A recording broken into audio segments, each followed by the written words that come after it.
This is Scott Becker with the Becker Private Equity and Business Podcast. We come to you daily with short business episodes, short private equity episodes, as well as interviews with brilliant private equity and business leaders. We're thrilled today to be joined by Paul Swaney III. Paul's the founder of the Swaney Group. He's an investor, an independent sponsor. He's also worked on nuclear subs early on in his career for several years at the U.S. Navy. Fascinating background with McKinsey as well. I'm going to ask Paul just really two questions today.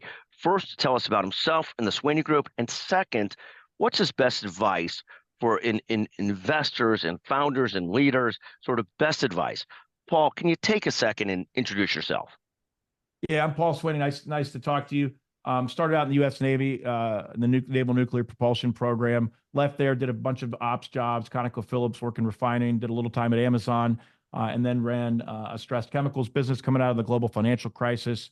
I wrote this book on how do you put operational excellence principles into chemical plants where they normally go into assembly type manufacturing like Toyota.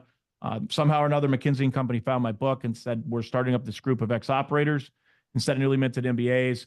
So I spent three and a half years there, got headhunted away to go to private equity, spent 7 years there as an operating partner and an investor at the end, and then hung up the shingle for the Swaney Group in 2022.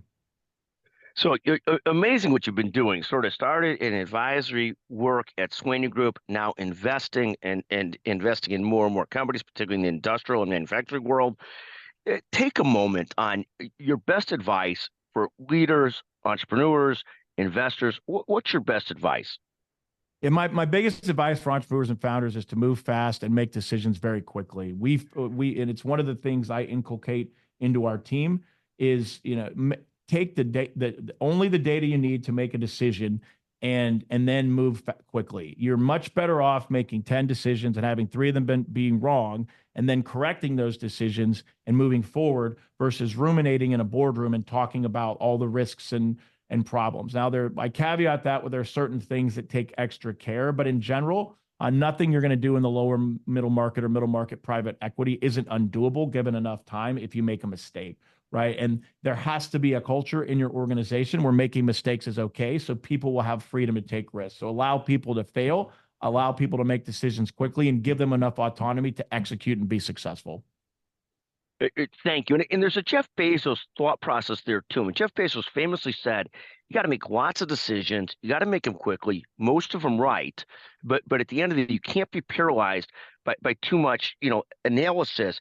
And he talks about testing things, putting money into opportunities and projects, then either doubling down on those or closing them down and so forth. And people criticize him for doing lots of retail and then deciding not to pursue it or double down on it. But he could afford to make those decisions, correct? I mean, it's making quick decisions and then deciding how you're doubling down on those decisions. Any thoughts there, Paul? Huge thoughts. I never thought about it before, but I actually think I learned that at Amazon because there was a very junior MBA, I think he went to Carnegie Mellon, that they gave the Amazon Circus Tent initiative to, which was to how do you scale up for the peaky winter season for the holidays, set up a circus tent, and he got these mobile campers to come in.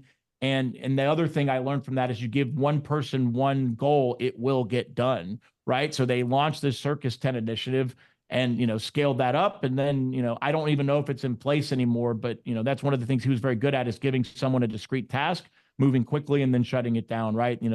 The Amazon phone, I don't think did super well, but I admire them trying things because in the sphere of all the decisions Amazon made, nothing was irreversible. The thing that he didn't care about was how Wall Street treated him, and he just knew what he had to do, and they all executed, and he hired smart people, and broke a lot of glass. The thing I learned there is the word they used at Amazon was try storm, don't brainstorm.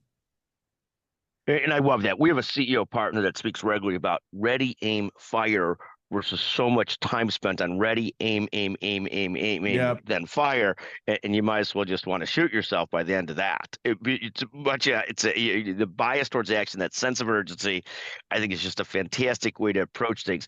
You've had a tremendously successful track record, a tremendous investor. Paul, I want to thank you for joining us again on the Becker Private Equity and Business Podcast. Just a pleasure to visit with you. Thank you very much.